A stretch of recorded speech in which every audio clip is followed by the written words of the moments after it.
What's up, Kara? Welcome to the podcast. Hi, Jake. How are you? Good. We've been cutting up off air. I was like, I should have hit record because we were talking about training with heavier wall balls and getting hit in the face and all that fun stuff.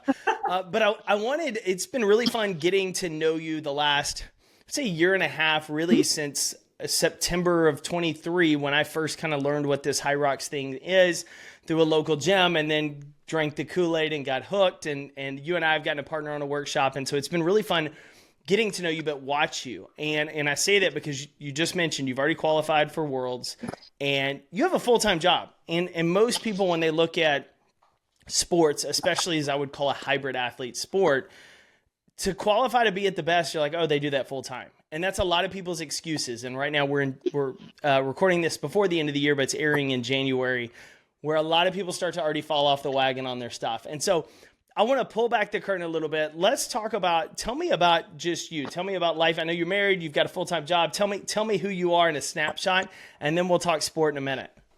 Yeah, so I am married. I have 2 dogs. I work full-time. I do sportsman medical device sales. So right now is actually my October, November, December, my busy season for work. I also, as you know, work for HYROX part-time. So nights and weekends are also dedicated to going out to gyms, contacting gyms, kind of spreading the word about what the sport is, kind of like how I met you. And then I also train pretty much full time. I typically am in the gym 18 to 20 hours a week on top of all of that as well. So my husband is very supportive. He is the secret sauce to my success. I will give him all of those kudos, and a very amazing group of close friends that help keep the glue together.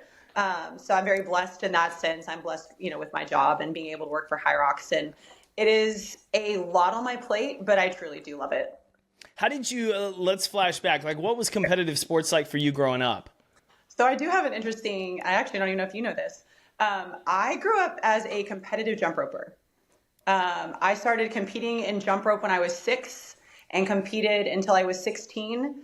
And then throughout that time, I also got into track and field pretty heavy. I was really good at long jump, high jump, ran all the sprint relays growing up. And so I kind of had put more of a focus on running track collegiately.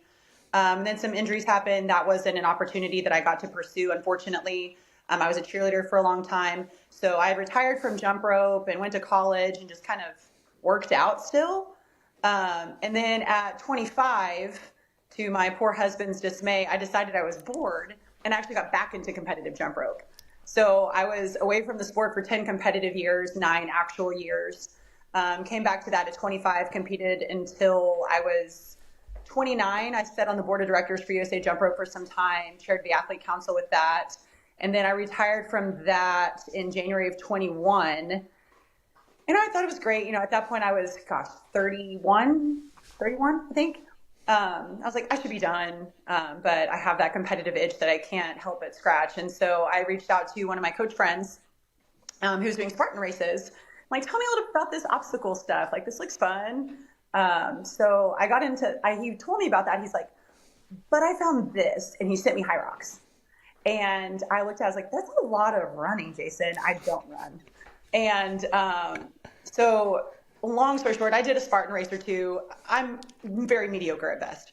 And then I had gone to Rogue Invitational for CrossFit down in Austin. It came down to Texas, went down there, and I knew HYROX Dallas was coming up. I was not signed up.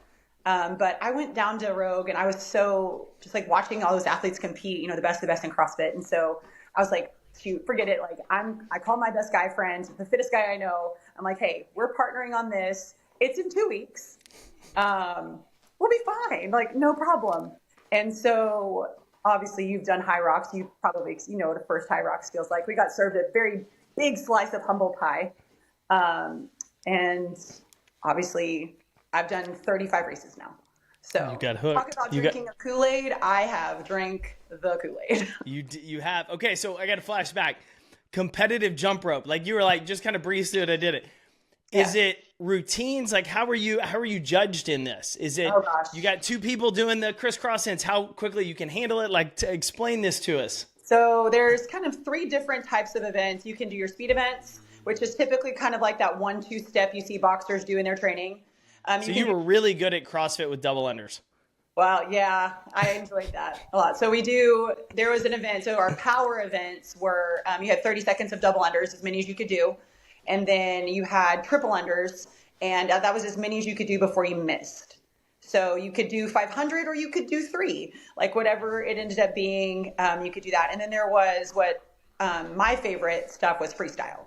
So you can compete that individually or with a partner or in a double Dutch team of 3 or a double Dutch team of 4.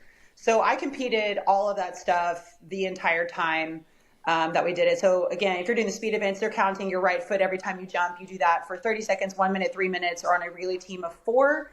You can do that in double Dutch form as well. And then power was 30 seconds or the 30-second doubles or triples. And then the freestyle events are anywhere from a minute to a minute 15 seconds of tricks. You have different requirements and you're judged based off of the difficulty and how you put those together. So I was a 9-time national champion, 25-time national medalist in competitive jump roping. So I'm not surprised you went into sales. Tell me a little bit about kind of that transition, right? Because as you're growing up and going through things, like you're probably super focused on jump rope competitive. You retired for a little bit, but as we know, the itch is always there. And so when you get into the workplace, it's a different itch, but in sales, you at least get a little bit of that competitive juice. How has that competitive jump rope career kind of maybe helped you in your medical device career? Oh, completely. So in med device sales, like for me, so I do sports medicine, medical device sales. It's competitive every day. I mean, you're in the OR and it's like you're there to help a surgeon. You provide the instrumentation, you provide the implants that are used, but your competitor is also standing 2 feet away from you, or sometimes 2 competitors. And so, you're all kind of vying for a piece of that pie. Sometimes he uses your stuff, sometimes he uses somebody else's stuff. And then it's a constant, mix of like, well, how can I position my equipment to convince the surgeon that what I offer is actually the best thing to use for the patient?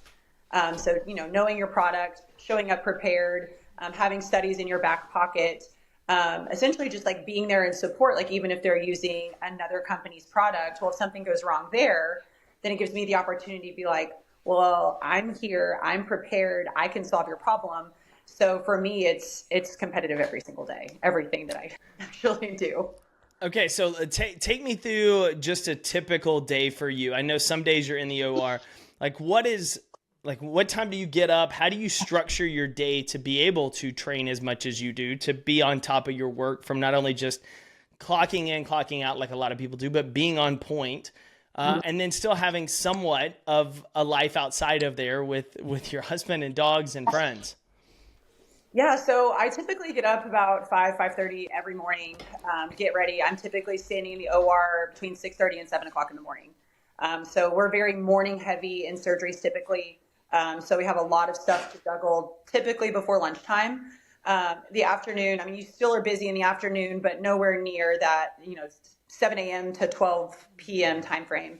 So I make myself available for work in OR or anything necessary outside of work, typically till 6 p.m. I'm not on call, so I don't really see things after 6 p.m., but I don't like to give away my time just in case something pops up that's unexpected, something adds on for the next day. So I typically allow, those, 11 hours or so a day for work-related tasks.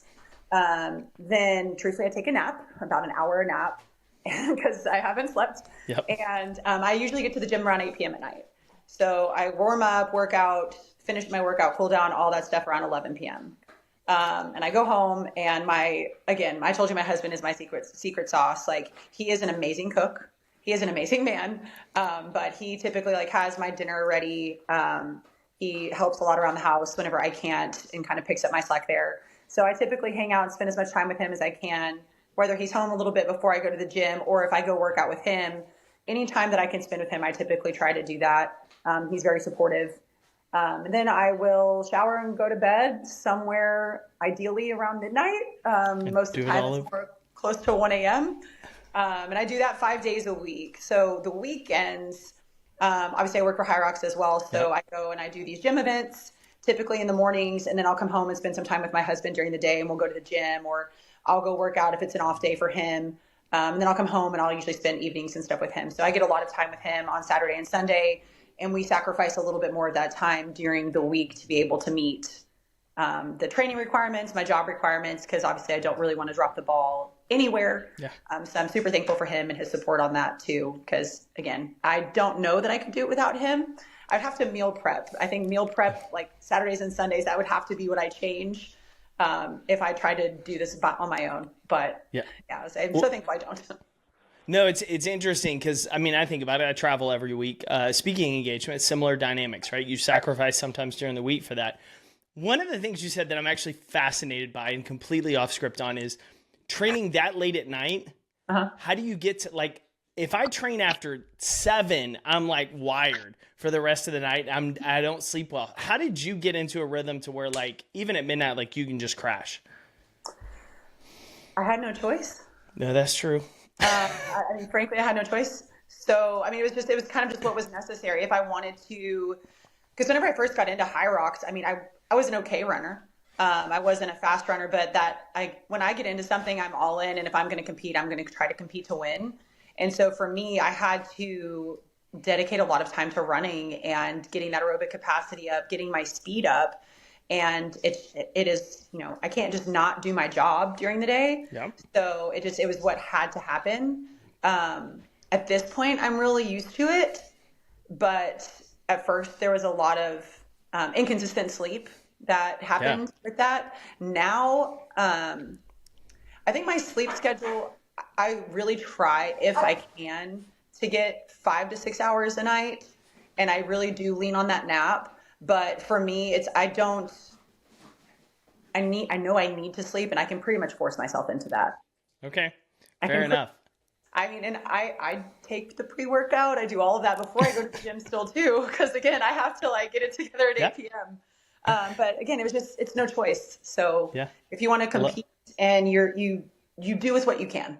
Yeah, no, that makes sense. Okay. So you mentioned something there, like when you're all in, you want to be the best.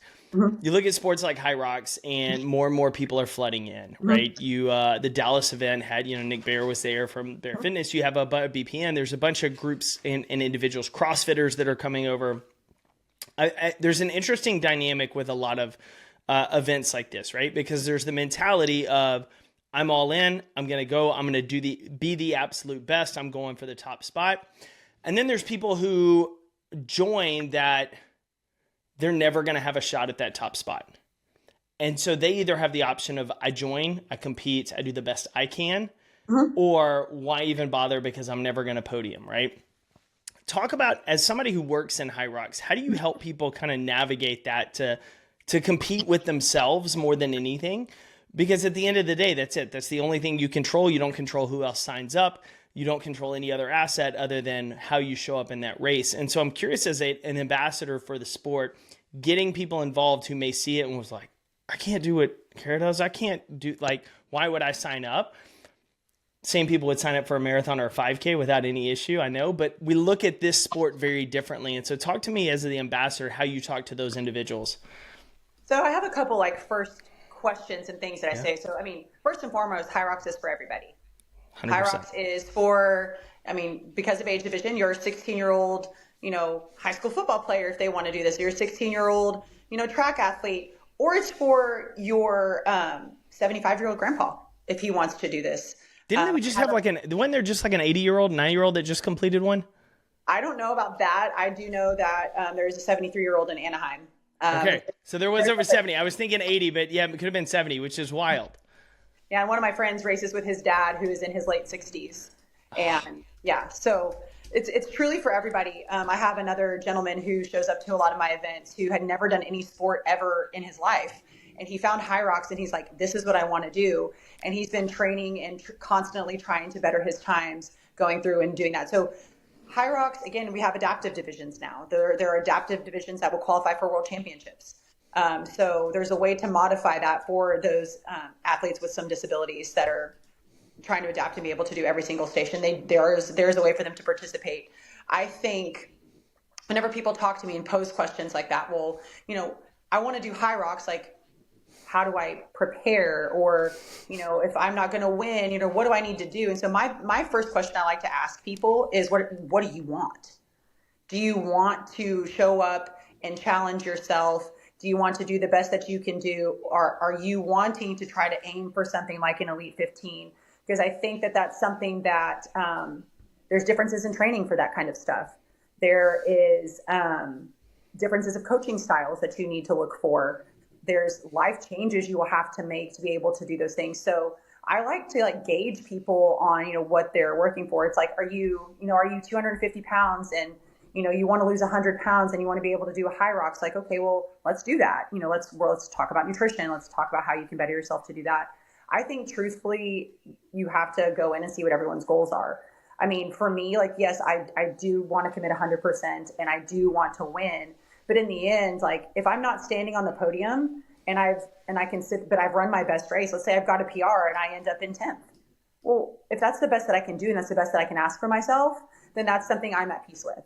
I think that that's something that I always want to pose to people is like, if you feel like you've given your best effort, you have nothing left in the tank, and you have no regrets, then I think that's what you race for. I want to, before you continue, like, I want to hammer that point very well, because if it's always about the top spot, you're always going to be disappointed. Maybe not, but if it's how you maximized you, right? How did you run your best race? Did you leave it all preparation, game day, and on the performance? To your point, you can be at peace with it because you gave everything you had. And so I think that's important for listeners, because we're all competitive to a degree, and it sucks sometimes when you're like, man, I worked really hard, I missed the podium spot, but you PR'd by 3 minutes or 4 minutes in like this race. Like, there's things to be proud of and take away and take pride in. To your point, you don't win every race. Even the top doesn't win every race, but you learn something, you get motivation, you come back, or in your case, you run 5 races in 2 days. It was a lot. It was but it was a lot. Yeah. Take us through. So when you say like it's for everybody, Kara's one of the best in the world at this, right? She did it 3 times over 2 days. It was 3 times in 7 hours. 7 hours. One day, excuse me. Even more so. It was ridiculous, yes. Which is a 24K plus obstacles. Take us through why and what was the day like? So it was a little bit less. So I did 2 complete races in a relay. Okay. So it was only 18K plus a rock zone. But so I raced.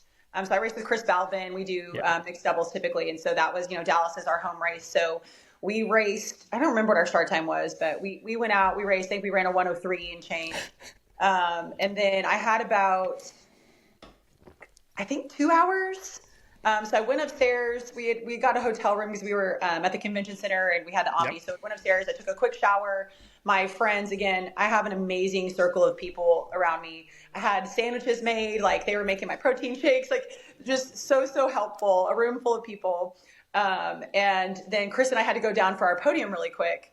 And so we went down, we did that. And I actually only got on the bike to warm up in between races. But the next race up was I ran with my little sister.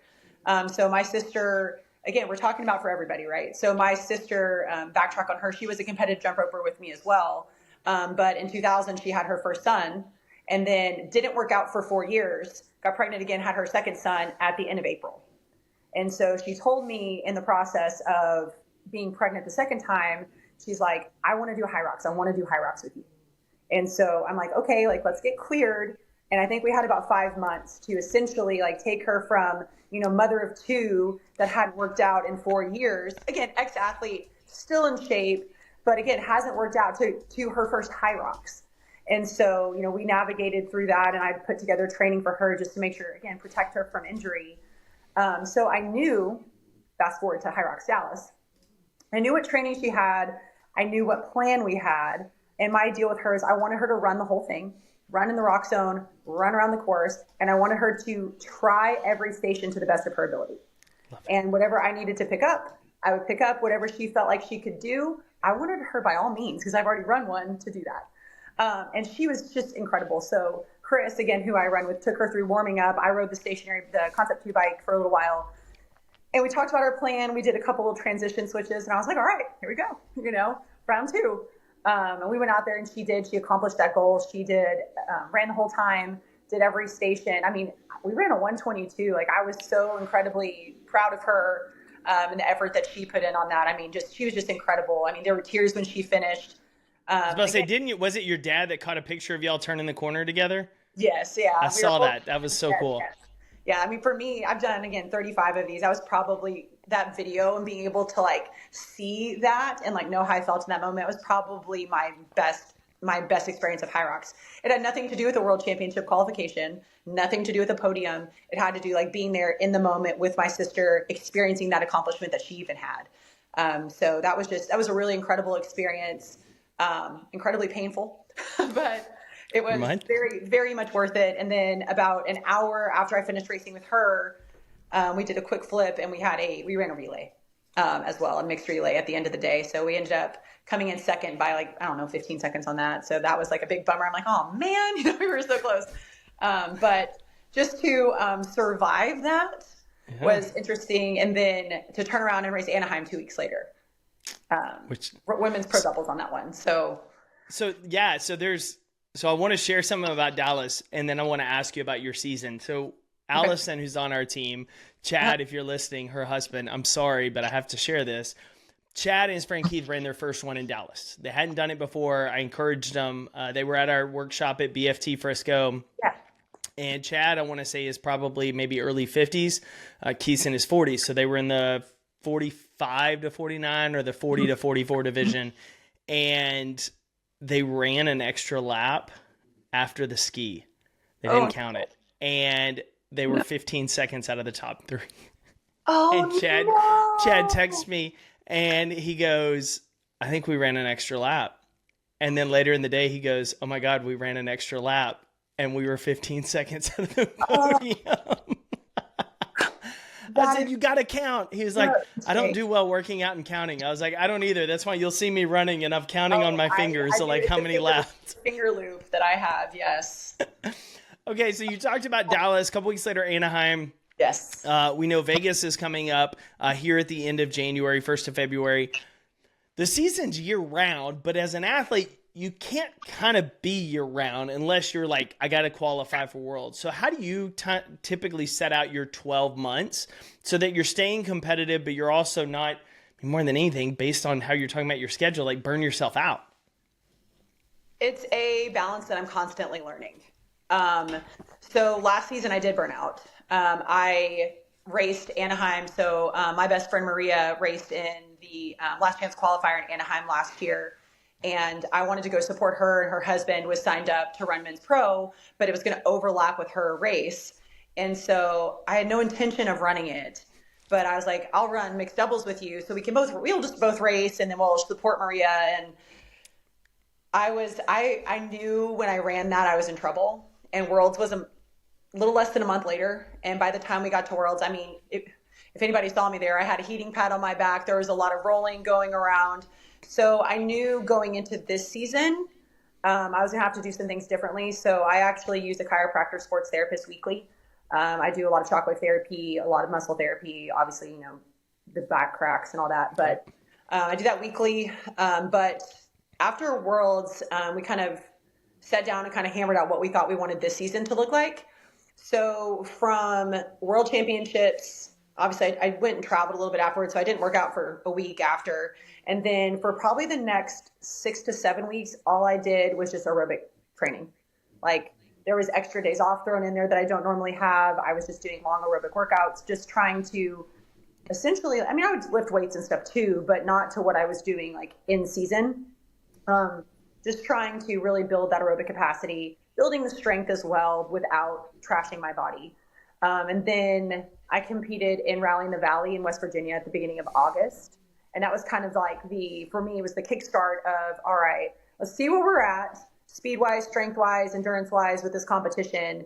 And then let's roll into HYROX Toronto, which there's about a 2-month difference into that. So I never really stopped.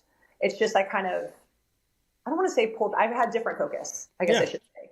And so you tapered back some of the things and focused on other areas too. Mm-hmm. Yeah. And so then leading into Toronto, we got a little bit more into HYROX specific training. I don't necessarily train all of the movement stations all the time. It's like different aspects of fitness that affect that. So we really, dialed up the speed training quite a bit, dialed up the strength training, adding in, the compromised runs, all that kind of stuff to prepare for Toronto. So after we did that leading into Toronto, and we pretty much had foot on the gas up until I finished up Anaheim. I took, see, it was Anaheim was 2 weekends ago. So I took several days off after Anaheim just because like I pushed for essentially 2 months.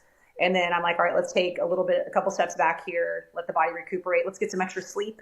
Because obviously I don't really want to get sick. And so I pulled back a little bit. I jumped in the end of last week, early this week. It's basically just kind of been some aerobic training a little bit back. We backed off of intensity a little bit, but now we're probably this week will stay the same. Next week I'll flip into a little bit more intense stuff because we're about a month out from Vegas. And then I'll push from February through the end of March and probably kind of do another like, deload situation and then give it a hard push again into World Championships. Okay. And where's Worlds this year? Chicago. I mean, it's not as fun as going to Europe, but it's not bad. Yeah, it worked out really well for me because, as is life as a professional athlete, trying to be a professional athlete essentially, because I have another job. My partner that I work with is actually expecting a baby. So if it had been in Europe, I may have been in a bit of a pickle on that. So I'm actually really thankful it's in Chicago. That was really, really lucky for me to be able to, travel easily to it. Yep. Will I miss going to France and London and, Manchester? Yes, but I am looking so forward to something potentially exciting like that next season. I'll take Chicago this time around. Some Fair good enough. Pizza. Give me the pizza. I'll go see the bean. I'll go see the bean. Man, I was about to say, after you finish running, all the deep dish pizza. One of my favorite donut shops is Chicago. It's Fireside Cakes. So they do 2 glazed donuts with a slab of gelato and chocolate Nutella in the middle. So it's an ice cream sandwich. Fireside Cakes. That's a post-race. That's a post-race winner. Is it at the Pier? Yes. The Pier. Been there many a times for some CrossFit events. Kara, I appreciate you coming on the show, sharing a little bit about you and just how you balance stuff. It's pretty cool to watch, especially because I've seen you race and I know how competitive you are there. Where is the best place for everybody listening to follow your HYROX journey online? So I keep up with most of my stuff on Instagram. So at KB_Mobley, MOBLY, is a good place to follow me. Again, you can find me on Facebook and Kara Mobley, and I have stuff on there as well. But my Instagram is primarily all HYROX, all fitness, all the time. So anybody has questions and they're listening, feel free to message me. Obviously, like you said, I'm an ambassador of the sport. Would love to have everybody come out, race against you. I was about to say, the humbling experience is you talked about your first humbling experience. So I did Dallas a year ago, signed up 2 days before, did the race, had a lot of fun, but it was kind of like Liz Wolf, our mutual friend. It was like, she's like, you left some in the tank here and there. I was like, I didn't know when and where. Yeah. Did Anaheim, abandoned the strategy, which was a terrible idea. But then I stayed because I knew people running the other divisions and watching your division, women's pro, move the weight I was moving in the regular guys division and beat my time. I was like, God, I got to step it up. Like, you're crushed. I was laughing about it with Kendall afterwards. I was like, you smoked my time with the same weight. Like for me, that is what keeps the ego in check of, I'm starting to get good at this. And then I had to miss Dallas this year with the flu, but looking to run Vegas as I got pushed for all our listeners before we jumped on air. Maybe you should just do pro. And so we'll see. But Kara, I appreciate it. So fun watching you run and best of luck this season. I appreciate it. Thanks.